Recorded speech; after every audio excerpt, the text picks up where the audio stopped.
Dear Diary, he's jasmine tea on the front porch, oven crisp pumpkin pie in the fall.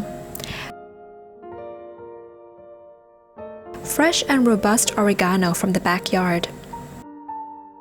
Though oreganos can leave a metallic taste, pumpkin pies may be bland, and jasmine tea brings jitters. But there's no place like home.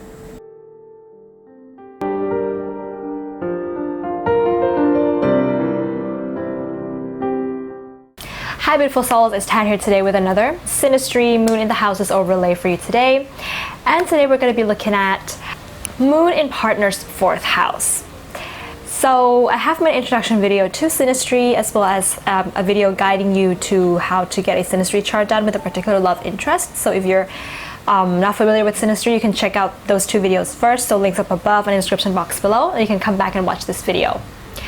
So the Moon in Houses overlay is showing an area of life for the house person in which the moon person would like to nurture to the core, into fruition.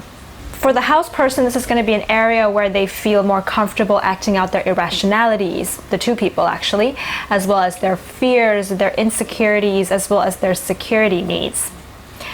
The intuitive nature of the house person's house kind of gets provoked by the moon person's moon being there. And this is a place where the two people are relating on a heartfelt level rather than the mind or the ego. This is a place where both people get moved emotionally, whether that is a good kind of move or a more negative kind of a move. So the 4th house is the house of the home, the domestic life, as well as the deeper parts of our core and our unconscious mind. So when the moon comes into another person's 4th house, the two people involved in this relationship can kind of feel like family pretty quickly. Sometimes the two people feel like they are siblings. So unless there are other sexual linkages elsewhere in the synastry, this one doesn't really cause a sexual feelings, and it doesn't really cause sex that is more emotional, shall we say. Because the 4th house represents our early upbringings, our IC has a similar vibe to the 4th house. So it's how we grew up when we were younger.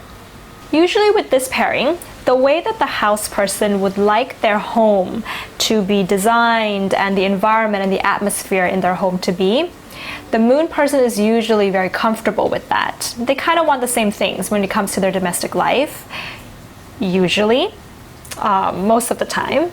And so the moon person can kind of help or assist the house person with the decor in their home.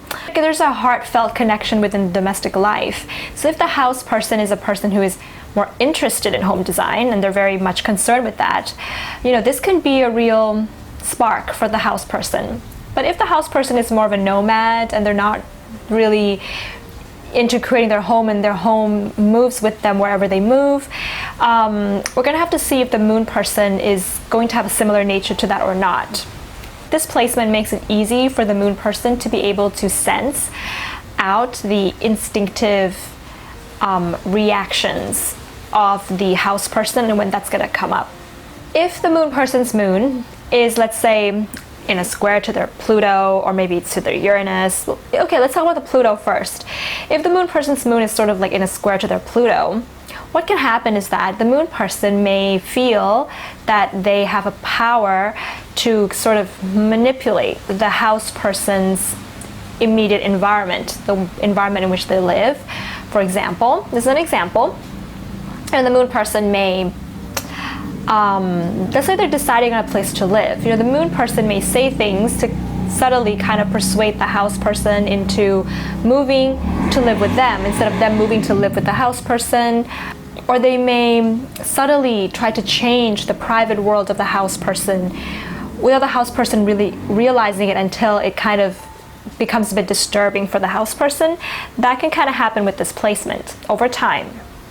So yeah, it can kind of get slowly toxic depending on how the moon person's moon is in aspect to their Pluto. If the moon person's moon is like say in a square to Uranus, this can make it hard for the two people to settle down with regards to where they're going to live and when they're going to move in together. That can happen, and it kind of makes it harder for the house person to maybe feel settled and comfortable with the moon. Generally, the two people have a similar way of approaching intimacy. This can actually be really great. But on the other end, if the two people both have issues with intimacy, we can see that there's going to be a problem here, because their moons and their comfort zones are going to be the same instead of being able to complement each other. Their insecurities and their fears may be very similar in a sense that the moon is a very subjective, irrational planet, so they're not going to have a lot of objectivity when it comes to how they're going to balance each other out and complement each other's fears and insecurities, because that's going to be the same for both of them. Sometimes one or the other, because like this is how you grew up, right? The fourth house represents how you grew up. So the two of them, because they can have this feeling of like being siblings, they may, you know what siblings like to do? They like to compete with each other to get the attention of the parents. So they may unconsciously have behaviors that is similar to the behaviors that they would have in their home life with regards to their siblings, if they have siblings. If not, then with regards to the behaviors that they have towards getting their parents' attention and getting their parents' affection. So for example, let's say that both of them really like to cook. They can kind of, the house person wants to cook, but the moon person feels like they also want to cook and they're better than the house person. I'm going to show you that I can cook. And the house person's like, that's great. Look what I can make. It can actually, and this is usually not disturbing for the two people involved in this relationship. They can like this. They tend to feel a little bit more energized in the home. There's some emotional involvement in the domestic life, so they can get they may actually enjoy this kind of little competitiveness that's going on. But if the two people begin to feel uncomfortable with this relation, with this kind of a relating, then they're gonna have to kind of trace back their roots, their childhood, and kind of figure out what happened there that made it hard for me to feel accepted or seen by my parents, and why am I having this kind of behavior now. And sometimes the two of them may just laugh off their more childhood repeated habits if they're kind of aware of that. This can be kind of a fun pairing to have. It can really help the two people to gain more awareness with regards to their habitual patterns and how they grew up in the past. That's going to come up in the relationship.